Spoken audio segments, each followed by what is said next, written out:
Hey guys, what's up? Redman Toys Raymond here and welcome to Redman Toys Airsoft Philippines. So for this video guys, papakita sa inyo ng isang unit, no? Actually, meron na yata akong napakita na to dati.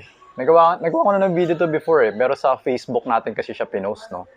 So ngayon, ito yung first time na feature siya sa YouTube. Okay? So this is the Mod24 bolt action sniper rifle or bolt action spring rifle. Okay? So ayan siya guys. Pakita ko sa inyo. So yung barrel niya may design siya na twist, no? Ayan, tapos meron siyang parang kabitan ng scope sa ibabaw. Ayan. Tapos ito, adjustable yung butt, okay? So, ayan. Tika, pakita ko sa inyo. Ayan, iikot siya. Adjustable. So, sa mga magtatanong, bakit kailangan adjustable? Siyempre, pag minsan kasi, pag masyado mahaba yung kamay mo, tapos ito, ganyan, di ba? So, pagka maganda, pag mahaba kasi kamay mo, siyempre, ito, nandito to. So, parang pag hinihila mo to, matigas kasi to eh. Kasi nga, sa bolt action, yung mga ganito may spring. Sa tunay na baril, wala naman yatang spring na gano'n eh. Kumbaga, parang ito lang yung parang pinaka-charging niya ng bala, di ba? So sa mga ganitong klase, spring type siya, medyo matigas to. So mas maganda pag medyo malayo to dito para mas may puwersa, mas mabilis siya hilahin. Para maganda, kaya medyo maganda, adjustable yung mat. Okay? So mamaya, pakita ko sa inyo. So ayan siya, tapos, balikan natin. Ayan. So, ito yung nakasulat na model niya. So, Mod24 SPS. Pag tumitingin ako sa internet, minsan may nakikita ako yung parang Mod24 SSG. Parang ganito din. Hindi ko rin alam kung ano yung difference nila eh. Okay? So, kayo na lang guys, pa-research na lang.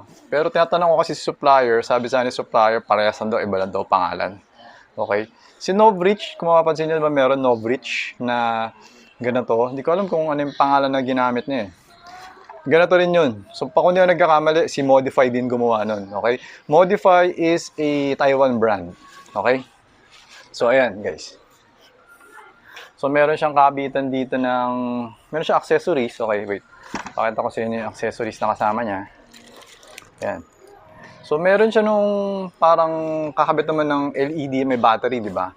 Parang ultraviolet LED to eh. Parang kung sakasakaling gagamit kayo ng tracer BB, yung mga glow in the dark na BB, no? Para pag bumabaril ka, yung BB na lumalabas dito sa unit, umiilaw. Parang may laser. Yun, ito yun. Meron siyang ganun. Ayan, meron. So, ipapasok mo to sa loob ng magazine. Ito yung magazine niya eh. Ayan, papasok mo yun dyan sa loob kung nagkataon. Okay? So, tapos, meron siyang, ito, parang loader yata to eh. Itong, ano na to. Hindi ko kasi ginagamit. O, loader yan. Ito yung kasama niya, no? Ang ginagamit ko kasi is yung normal na BB loader. Ito yung ginagamit ko. Tapos ang ginagawa ko, sinahawakan ko lang siya dito. Tapos pinapress ko lang yung ganun. Pero sinisiguro ko lang. Hindi ko ginagamit to kasi, alam mo yun, madami kasing parang masyadong mabusisi kasi ang daming preparation. Ito, di ba? Mas mabilis eh. Okay? So, ayun siya. Tapos meron siyang parang patch. Tapos meron siyang kasamang tools. Ito, meron siyang mga Allen wrench, no? So, yun yung kasama, no? Tapos, meron din siya kasamang cleaning rod. Ayan, cleaning rod or declogging rod.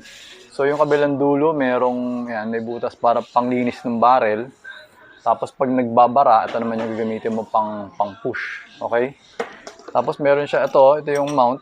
Yung kinakabit dito sa harap para sa tali, sa sling, no? Tapos, meron siya kasamang, ito medyo malupit dito eh. 0.46 grams na bala. Okay. So, ano to? Hindi ko alam kung 680 pieces yata nakasulat kasi 680x eh. 0.46. Ang bigat na to, kaya ang layo na naaabot na tong rifle na to. Medyo na testing ko na, medyo lang Okay. Parang 70 meters kaya. Pero ang ginamit ko yata na bala nun, 0.43 yata. 0.43, 70 meters, dire-diretso. Siyempre, adjustin mo yung hop, no? Okay. So, ito yung adjustment niya, yung hop. Ito yung adjustment. Okay. So, parang meron yata siyang 10 adjustments. Ayan. Okay. So, ngayon, ito na guys, testing na natin. Yung iba, alam ko yung tinatanong, ilan na FPS niyan. Okay? Alam ko kasi ito 500 FPS to. Pero ngayon testingin natin kung ilan. Kasi minsan iba-iba yung FPS bawat unit eh. Okay. So ito testingin natin kung ilang unit to. Pero more or less kasi 500 kasi actually may manual siya dito. Nakasulat dito 495. Ito nakasulat to. So, may manual to. Yan. Pakita ko ba? Huwag na. Sige na. Teka lang, double check ko lang. Alimutan ko na rin kasi. Yan, tingnan natin. Ito. So, nakasulat dito is 492 FPS. Ayan, 492 FPS yung nakasulat dito. Ayan. So, ayan. Okay. So, ayan.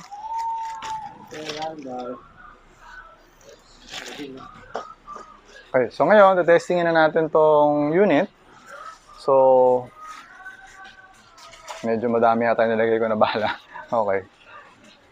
So, ayan. Nalagyan ko siya ng hanggang sa may ilalim. Okay, medyo na madami. Na-carried away. Okay. So, ngayon, ito na. Okay, activate natin yung chronograph. Okay, so ito na. So, lalagay mo lang to dito. Ganyan. Yan. So, sarili siya maglalak. Okay. Tapos, yun. Siyempre, make sure that the gun is pointed in a safe direction, no? Okay. So, pagkakasay mo siya, hilain mo lang. Ito. Kailangan isang hila diretso, Kasi, kapag hinila mo to ng alanganin, pwede kasi siya kumuha ng BB dito. So, alam mo yung, di ba, teka lang ito. Tanggalin ko muna. Ayan. Kaya kailangan, pag hinila mo, isa kailangan talaga diretso para walang problema. Basta ganito kasi mangyayari kapag nabitin. So, yung merong, di ba meron ka hinihila, yung parang loading niya. Pag hinila mo yun, tapos nabitin ka, mapupunta yan dito. Ganyan. Di ba? Mabibitin. Kasi ito, parang pag pinasok mo yan, magiging ganyan kasi yan eh. Parang bababa, ganyan. So ngayon, may nakapatong dito yung parang nozzle niya, yung ganyan. Ngayon, pag hinila mo yan, mapupunta yan dito. So, tendency, aangat yung isang BB. Pag abante no, nyari, hinila mo, tapos binitawan mo, ipupush na ngayon yung isang BB. Magkakaroon ngayon isang bala dun. Pero take note, nabitin yung hila mo. So, ibig sabihin, pag kinalabit mo yung trigger, wala mangyayari, di ba? Pero nakapaglagay ka ng isang bala dun. Kapag ganun yung nangyari, kapag nabihila ka, tapos nabitin, tapos nabalik mo ulit, tanggalin mo tong magazine. Tanggalin mo to, tapos ikasa mo siya ng todo. Tapos i-push mo, kasi may isang bala na dun sa chamber eh. May naiwan na isang bala eh. Kasi nga, nabitin ka eh. Okay? Tsaka mo na lang to ipasok. So yun, more or less, pag pinutok mo yun, may lalabas na isa kasi may nalagay ka na eh. Okay? Pero kung hindi ka naman magkakamali, masisiguro mo naman na mahihila mo siya ng diretso, wala kang problema. Pag hila mo na gano'n, nag-lock. Di ba? Nag-lock na siya. Magla-lock to. Ito, papakita ko sa inyo. Hindi, ito. Demo ko na lang. Pag nag-lock, wala kang problema. Kasi ito kasi, ito pala, papakita ko sa inyo yung demo. Okay? Ito, di ba? Yung magazine nandito. Okay? Ito yung bala, Okay? So, pwede mo kasing ganito. Pwede mong hilahin na walang bala. So, ganyan. Kata nyo? Ganyan. So, nag-lock na. Ayan, nakita mo yung lock. Hindi na to umaatras eh. Hindi na siya umabante kasi na-lock na yung spring. Kumbaga sa yung mga nakagamit na ng mga teka-teka pistol, di ba? Pag kinakasan nyo, pag ganun mo, pag binitaw mo sa kanya, ready na yun eh, di ba? So, parang malambot na eh. Yung unang kasa lang yung matigas eh. So, ito, ganun din. Yung unang hila lang yung matigas. Tapos, maglalak na yung spring. Ayan. Parang ganyan, naka-engage na siya. Okay? So, ngayon, itong part na to, parang kunwari, parang tunay na baril na. Ayan. Malambot na. Kasi nakalak na yung part ng spring eh. Okay? So, ngayon, ito, walang bala to. Ayan. Walang bala kasi hindi natin naging bala. Ngayon, may isang technique na gusto nyo. May bala. Ito, ganito. Hilain mo, di ba? Nag-lock na. Okay? So, wait. Wala pa palang bala. So, nakaganyan yan. Tapos, pwede mo siya actually, tsaka mo siya ipasok. Or, pwede din naman, yan, ipasok mo. Okay? Pag nakapasok na, saka may push. So, nag-push na ngayon siya ng isang bala doon. Okay? So, testingin natin. Ito, chronograph. Yan, napatay. Yan. Okay? Ito. Ilang FPS. Wait. Saan ko balagay? Ito. Makikita ba? Yan, tingnan nyo kung nakikita nyo yung FPS. Kita ba? Meron.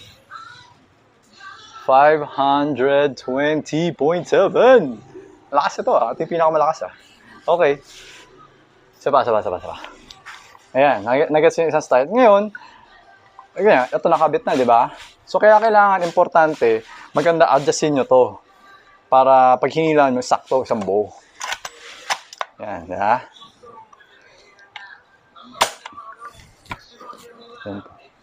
528 FPS. Adik. Okay, isa pa. Medyo mabigat nga lang. 528.7.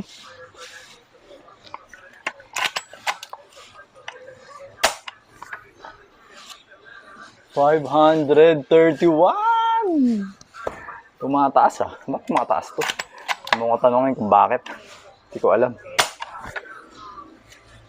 533. Ba't ganun? Tumaangat.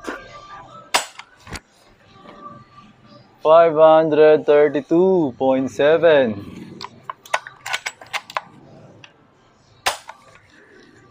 Nakakawit kasi bigat eh.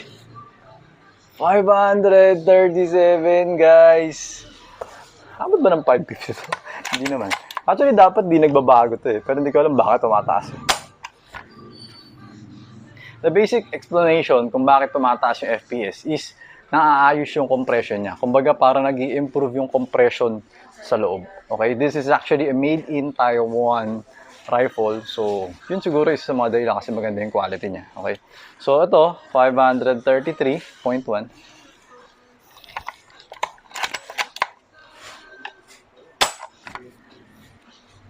$537.3.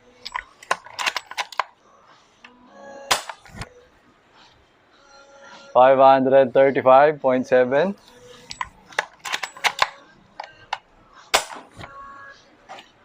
538.9. Grabe, lakas ng kayo mangyayari pag tinamaan ka na to. Guys, nasa 541.1 na tayo. Taas na pataas ah.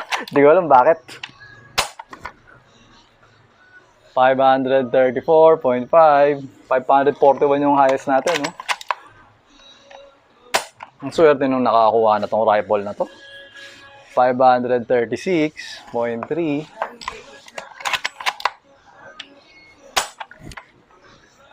Nakangawit na ako. 539.1.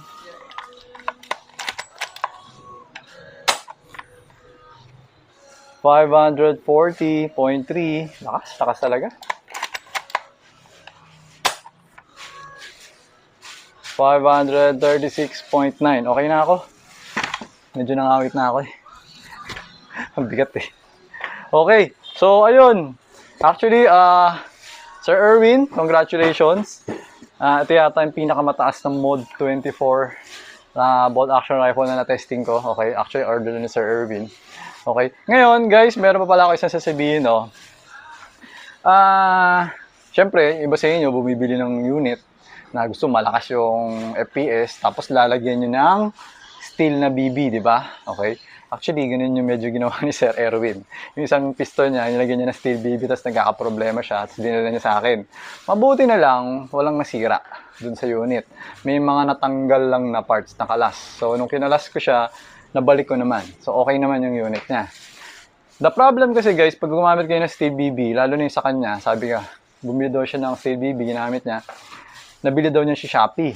6mm daw. Okay? Ang problema kasi guys, yung mga airsoft pistols kasi natin, hindi naman kasi talaga 6mm yung tube niyan eh. Katulad ng unit na nabili niya sa akin, it's actually a KJ Works Mark II, MK2, yung ginagamitan ng CO2. Ang barrel nung sinukat ko, 5.97 lang. Okay? So, yun probably yung dahilan kung bakit sinasabi niya na pag pinuputok daw niya, wala daw lumalabas, na hindi daw lumalabas yung bala. So, yun siguro. Mabuti na lang kamo, hindi nasira yung unit. Kasi syempre, pwedeng mabasag yun kasi pinipilit mong ipasok yung isang bagay na hindi naman kasya. Okay? Ngayon, pwede siguro kayo gumamit ng steel BB, pero sukatin nyo muna yung BB na nabibili nyo. Okay? So, you have to make sure na 5.95 siya. Kasi nga yung mga BB na gamit natin, actually 5.94, 5.93 lang iba dyan eh. Gets mo? Supposedly, nakasulat sa balot, 5.95 plus minus 0.01. So, pwede siya maging 5.94, 5.95, or 5.96. Pero nga, yun nga, syempre, yung quality, kaya minsan, hindi accurate. Pero okay lang, as long as wag siya lumagpas ng 6. Kasi nga, hindi na siya kakasya dun sa barrel. Magja-jam na siya, magbabara na siya. Nakuha nyo guys. So, you have to double check kung gusto nyo gumamit ng mga ganong klaseng BB. Ng mga steel BBs, no? Sukatin nyo. You have to make sure na tama siya. Kung pa pwede, kalasin nyo yung barrel, shoot nyo siya dun sa barrel, tingnan mo kung lulusot. Kung hindi, pag nasira unit nyo, medyo malaki-laki yung gagastusin nyo dahil lang sa kagustuhan nyo gumamit ng mga ganong klase, di ba? Ngayon, kung gusto nyo naman actually gumamit ng mabibigat na BB or mabigat na projectile, gumamit kayo nung mabibigat na BB. Meron tayo actually 0.48 na BB. So, kung gusto niyo yun, 0.48. Yung 0.48, guys, mabigat na yun. Parang, pag ginawa ka mo talaga, akala mo may hawak ka ng maliit na bato. So, pero syempre, yung steel BB, mas mabigat pa yun. Okay, kasi nga, steel yun eh, di ba? So, ayun lang naman guys, no? So, ayun, Sir Erwin, okay na tong unit nyo. Ipapako na siya and then ipapadala ko na siya sa inyo. Okay, hindi ako sure kung kukunin to ni Lalamove kasi medyo malaking box eh. Pero let's hope na tanggapin niya to. Okay? So, ayun guys, tandaan nyo yung sinasabi ko, pag gagamit kayo ng steel BB, sukatin nyo muna. Kundi, masira yung baril ninyo. Wala akong magagawa dyan, okay? So, ayun guys. So, ayun. Until next video guys. Sir Erwin, until next transaction. Okay? So, thank you for watching. Always remember to stay safe, stay great, be good, and be thankful always. God bless everyone. Bye-bye.